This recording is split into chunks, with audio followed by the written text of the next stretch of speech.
அது எப்படி நீ இங்க போயிட்டா அங்க எப்படி உறவு வச்சுக்க அப்படின்னு. ஜெயிச்சவங்களும் தோத்தவங்களும் அடுத்த நாளை சந்தித்துக் கொள்கிறார்களே. தீயசக்தின்னு சொன்னார் இல்லையா, அவனுங்க பார்த்து திருமாவளவன் தடுமாறுகிறாருங்கிறான், மாற்றி மாற்றி பேசுகிறாருங்கிறான். ஏன்னா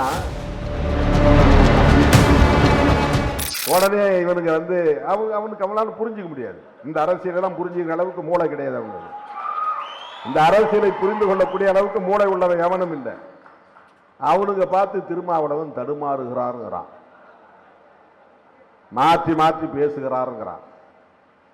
ஏன்னா இந்த லீடர்ஷிப்பை எப்படியாவது டேமேஜ் பண்ணணுங்கிறத அவன் நோக்கம்.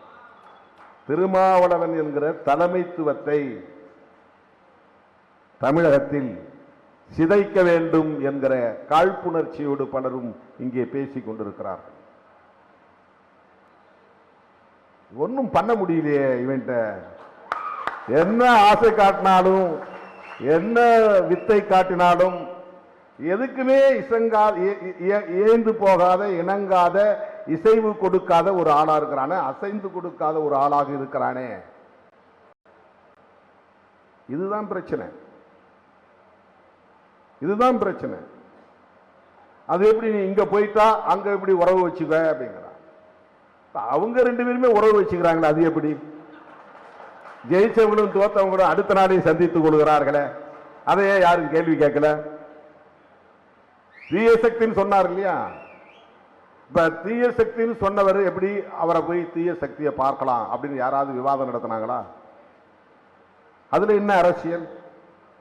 இப்ப ரெண்டு பேரும் ஒன்னா இருங்கப்பா, அப்பதான் பிஜேபியை எதிர்க்க முடியும் அப்படின்னு திருமாவளவன் சொன்னா திருமாவளவனுக்கு என்ன ஆச்சுன்னு கேட்கிறான்.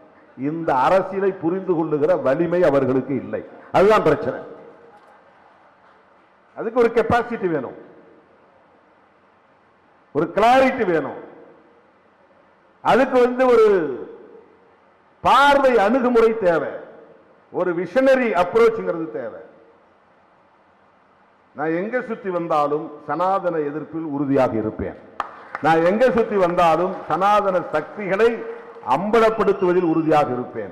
நான் எங்கே சுற்றி வந்தாலும் தமிழ்நாட்டுக்குள் பிஜேபி வலிமை பெற்றுவிடக் கூடாது, RSS காலூன்றி விடக்கூடாது. அதுதான் என்னுடைய கவலை. திமுக கூட்டணி தோற்று போனது என்பது ஒரு கவலை. அதைவிட நம் கண் முன்னாலேயே அதிமுகவை இப்படி சிதறடிக்கிறார்களே என்ற கவலை. திமுக மறுபடியும் ஆட்சிக்கு வரும் சூழல் தமிழ்நாட்டில் இருக்கிறதா என்ற கவலை. இந்த கவலையில உனக்கு ஏன் அப்படின்னு கேட்கலாம். கரெக்ட் தான் கேள்வி. இது சராசரி மனிதர்களுடைய பார்வை. இதுதான் ஒரு ட்ரெடிஷனல் அப்ரோச், அதாவது ஒரு மரபு வழி அணுகுமுறை. நீ ஒரு கட்சி நடத்துற, உனக்கு உன் கட்சியை வளர்க்கணும் தான் நீ ஆசைப்படணும். உனக்கு ஏன் அதிமுகவை பற்றி கவலை? இது logic is very correct, logic correct. AIADMK பத்தி நான் ஏன் கவலைப்படணும்? திமுக தோற்று போனா நான் ஏன் கவலைப்படணும்? சரி, பிஜேபி வந்தா கூட என்ன பிரச்சனை உனக்கு? நீ மந்திரி ஆயிட்டு போக வேண்டியதானே?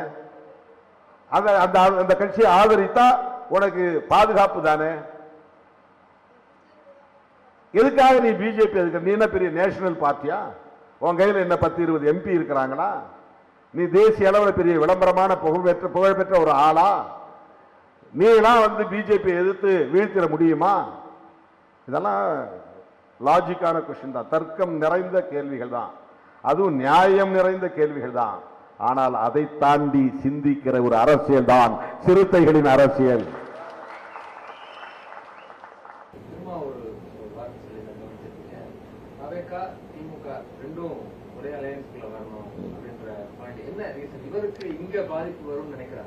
இல்ல இல்ல அவர்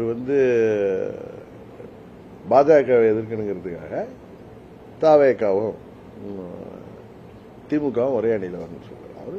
அது ஒரு பொலிட்டிக்கல் ஸ்டேட்மெண்டா தான் நான் பார்க்கிறேன். அதே மாதிரிதான் திமுகவும் அதிமுகவும் ஒன்னா வருமா, வர்றதுக்கு வாய்ப்பு இருக்கான்னு கேட்கறீங்களா? ஒரு பொலிட்டிக்கல் சிச்சுவேஷன் யாரை வேண்டுமானாலும் ஒன்று சேர்க்கும். அதுதானே இதுவரைக்கும் கடந்த காலத்தில் பார்த்திருக்கோம். பேரறிஞர் அண்ணாவும் ராஜாஜி ஒன்று சேர்ந்திருக்காங்க, சரிதானே? அதனால பல முன்னுதாரணங்கள் இருக்கு.